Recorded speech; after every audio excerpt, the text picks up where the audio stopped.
Hello दोस्तों, स्वागत है आपका एक बार फिर से आपकी अपनी चैनल HV एक्सप्लेन में। दोस्तों, वो कहते हैं ना, माँ तो माँ होती है। इस पूरे संसार में माँ जैसा कोई नहीं। इस बात को साबित करने की ज़रूरत तो नहीं है, लेकिन आज हम आपके लिए जो मूवी लेकर आए हैं वो इस बात का प्रमाण देती है। ये मूवी बहुत ही प्यारी, खूबसूरत और संघर्ष भरी है। तो बिना टाइम गवाए स्टार्ट करते हैं इस मूवी का एक्सप्लेनेशन, जिसका नाम है नोवेयर। तो मूवी की शुरुआत में हम देखते हैं कि कुछ लोग एक गाड़ी से उतर रहे हैं और उनमें एक पति पत्नी भी शामिल थे, जिनका नाम था निको और मिया। मिया प्रेग्नेंट थी और वो सब लोग देश को छोड़ के भाग रहे हैं, क्योंकि उनके देश की सरकार ने एक नया कानून लागू किया था कि बच्चे, बूढ़े और प्रेग्नेंट औरतों को पकड़ पकड़ के मार दिया जाता है, क्योंकि उनके देश में उन सब की देखभाल करने और उनको खाना खिलाने के लिए सरकार के पास पैसा नहीं था, यानी कि फंड नहीं था। तो उन सबको पकड़ पकड़ के मार दिया जाता था। इसलिए बहुत सारे लोग चुपचाप इस देश को छोड़कर भाग रहे थे, जिसमें निको और मिया भी शामिल थे। उसके बाद हम देखते हैं कि निको एक आदमी को कुछ पैसे देकर मिया के साथ एक कंटेनर में बैठ जाता है। वो लोग इस कंटेनर में छुपकर इस देश से भागने वाले थे। वहाँ पर ऐसे बहुत सारे कंटेनर थे जिसमें बैठकर लोग इस देश से भाग रहे थे, लेकिन जो भी पकड़ा जाता उसे वहीं पर गोली मार दी जाती थी। मिया और निको जिस कंटेनर में बैठे थे वहाँ पर कुछ और लोग भी अपनी फैमिली के साथ बैठे हुए थे। निको मिया को एक चॉकलेट देता है और उसे कहता है कि ये चॉकलेट हम किसी अच्छी जगह पर पहुंचकर अपना मुंह मीठा करने के लिए खाएंगे। मिया अपनी बैग से एक फ़ोटो निकाल कर दिखती है और वो फ़ोटो देखकर वो दुखी हो जाती है। दरअसल उनकी एक बेटी थी जिसे सरकार के लोग पकड़ कर ले गए थे और उसे मार दिया था। निको उसे किसी तरह संभाल लेता है। वो लोग वहाँ से जा रहे होते हैं, तभी अचानक ट्रक रुक जाता है और बाहर से बहुत सारे लोगों की आवाज़ सुनाई देती है। निको क्या हो रहा है ये सुनने के लिए कंटेनर के दरवाजे के पास जाता है। तभी दरवाज़ा खुलता है और बहुत सारे लोग उनके कंटेनर में चढ़ने लगते हैं, जिसे देखकर एक बंदा जो इन सबको चुपके से इस देश से भगा रहा था वो गोली चला देता है और आधे लोगों को दूसरे कंटेनर में जाने के लिए बोलता है और आधे लोगों को ज़बरदस्ती दूसरे कंटेनर में बैठाया जाता है, जिस वजह से मिया और निको अलग हो जाते हैं। मिया उसके पास जाने की कोशिश करती है, लेकिन उससे पहले कंटेनर का दरवाज़ा बंद हो जाता है। मिया एक हॉल से बाहर देखती है तो निको को दूसरे कंटेनर में बिठाया जाता है, जिस पर 107 नंबर लिखा हुआ था। मिया घबराई हुई निको को कॉल करती है। निको उसे बताता है कि मैं तुम्हें अगले पोर्ट पर मिलता हूँ, मैं तुम्हें अकेला नहीं छोड़ूंगा। ये सुनकर मिया शांत हो जाती है। उसके बाद वो वहाँ से आगे बढ़ते हैं। कुछ आगे जाने के बाद मिया का कंटेनर रुक जाता है, तो मिया हॉल से बाहर देखती है तो कुछ सैनिक कंटेनर को चेक कर रहे होते हैं, क्योंकि उन्हें खबर मिली थी कि कुछ लोग कंटेनर में छुपकर इस देश से भाग रहे हैं। सैनिक ड्राइवर को कंटेनर खोलने को कहता है तो वो हिचकिचाता है। फिर सैनिक वो कंटेनर खोलते हैं तो उस कंटेनर में कोई नहीं दिखता, क्योंकि वो सब कंटेनर के अगले भाग में सीक्रेट जगह पर छुप जाते हैं। सैनिक कंटेनर के अंदर जाता है तो उसे कोई नहीं दिखता, लेकिन उसे शक हो जाता है, तो वह बाहर निकलकर कंटेनर के अगले हिस्से तक जाता है और दूसरे सैनिक को कंटेनर के अगले हिस्से में भेजकर गोली चलाने को कहता है। वो गोली चलाता है तो गोली कंटेनर के बीच से निकलती है, ना कि उसके अगले हिस्से से। फिर वो सैनिक समझ जाता है कि कंटेनर के अगले हिस्से में लोग छिपे हुए हैं, तो वह वापस कंटेनर के अंदर जाता है और कहता है कि तुम सब अंदर छुपे हुए हो, वो मैं जानता हूँ। अगर तुम बाहर नहीं निकले तो सबको गोली मार दूंगा। यह सुनकर मिया कंटेनर में रखे एक बॉक्स के ऊपर छिप जाती है और एक लड़की डर के मारे दरवाजा खोल देती है। फिर वो सैनिक उन सब लोगों को गोली मरवा देता है, सिर्फ मिया बच जाती है। सैनिक उन सब लाशों को वहां से निकालकर कंटेनर को साफ करवा देता है और कंटेनर को एक जहाज में लोड करवा देता है। मिया ये सब उस हॉल से देख रही होती है। अब वो इस कंटेनर में अकेली थी, तब उसकी नज़र उस कंटेनर में पड़े एक बैग पर पड़ती है। वो उसे खोलती है तो उसमें कुछ खाने पीने का सामान, पानी, चॉकलेट, लाइट्स और एक ड्रिलिंग मशीन होती है। वो उसे अपने पास रख लेती है।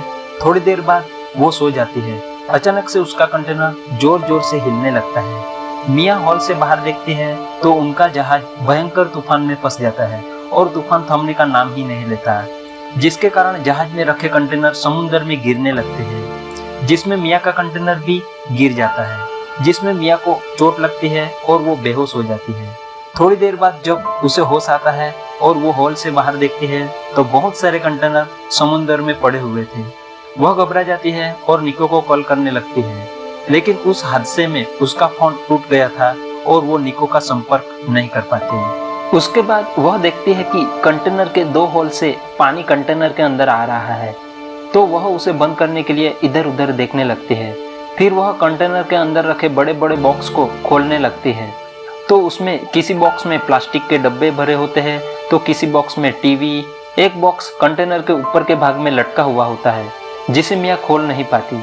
फिर उसे एक टैप मिलती है जिससे वो हॉल को बंद कर देती है। उतने में मिया को कुछ लोगों की आवाज़ सुनाई देती है और वो लोग जोर जोर से चिल्ला रहे होते हैं।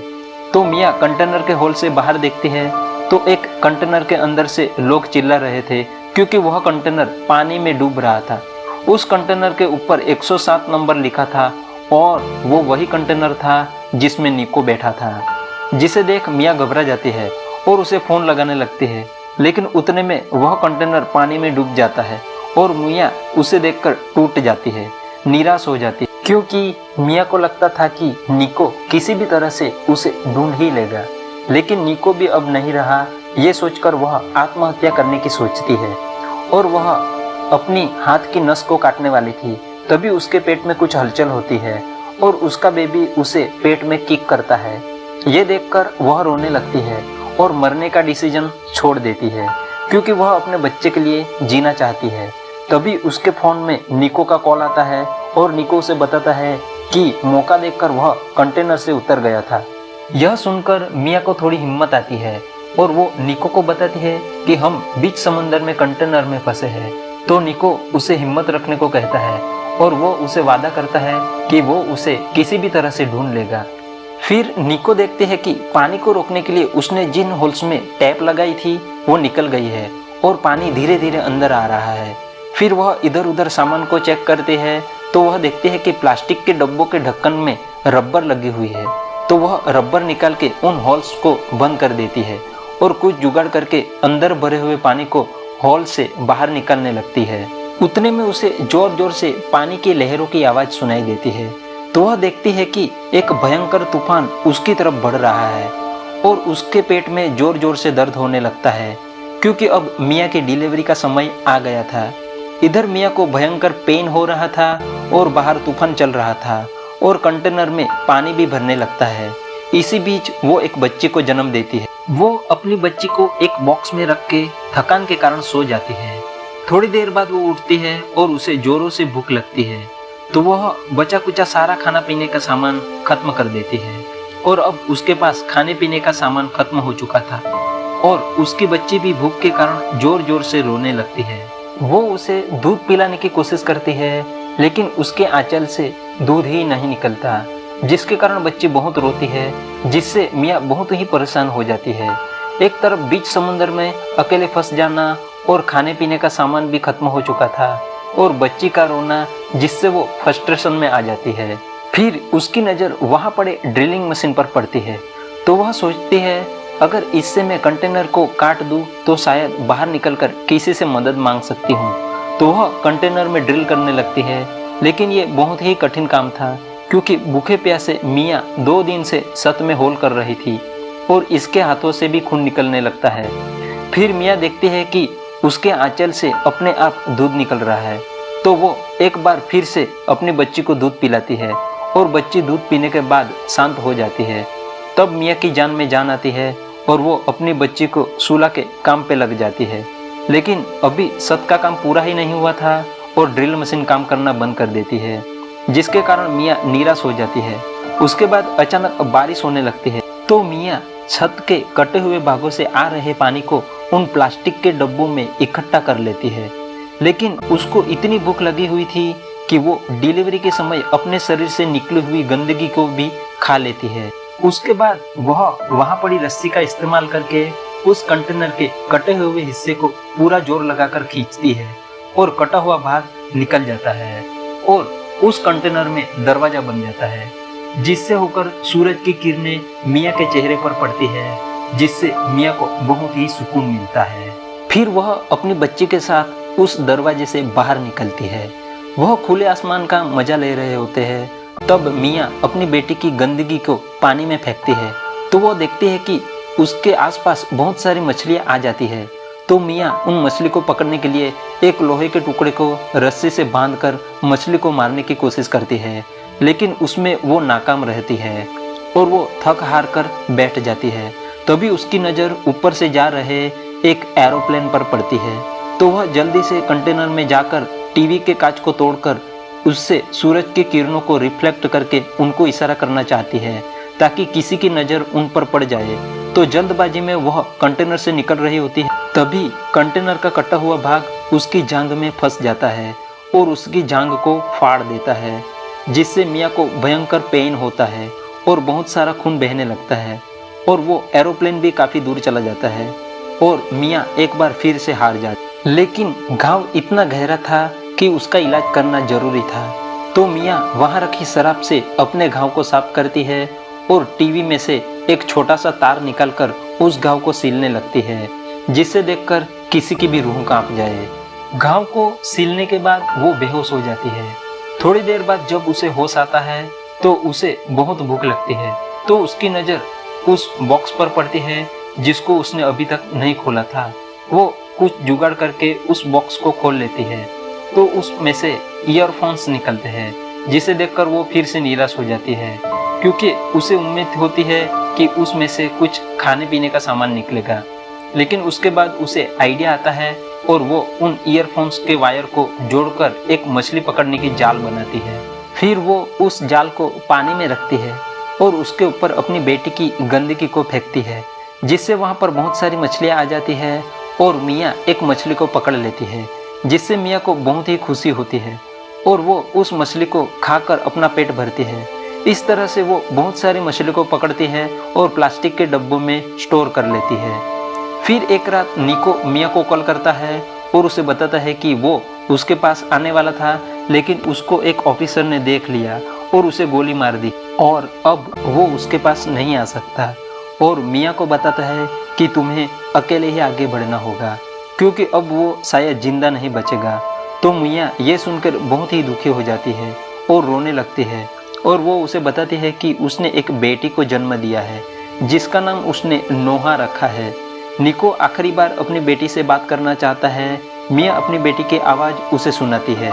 ये सब बहुत ही इमोशनल हो जाता है और अब मिया को अपनी और अपनी बेटी की जान खुद ही बचानी पड़ेगी और खुद ही यहाँ से बाहर निकलना होगा, क्योंकि उसे पता था कि एक ना एक दिन ये कंटेनर पानी में डूब ही जाएगा। इसलिए वो वहाँ पड़े लकड़े के बड़े से बॉक्स का एक हिस्सा निकलकर उसके साथ प्लास्टिक के डिब्बों को बांधकर एक नाव बनाती है।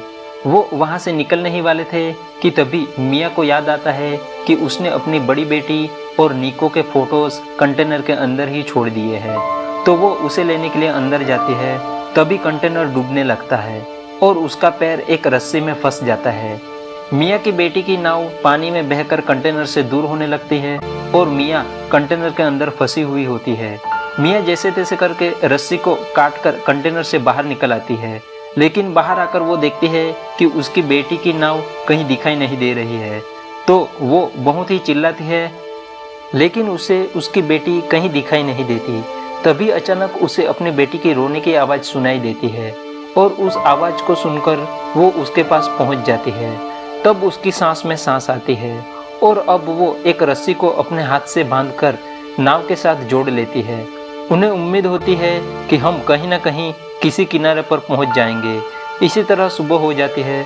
तभी थोड़ी दूर एक मछुआरा अपने परिवार के साथ मछली पकड़ रहा होता है।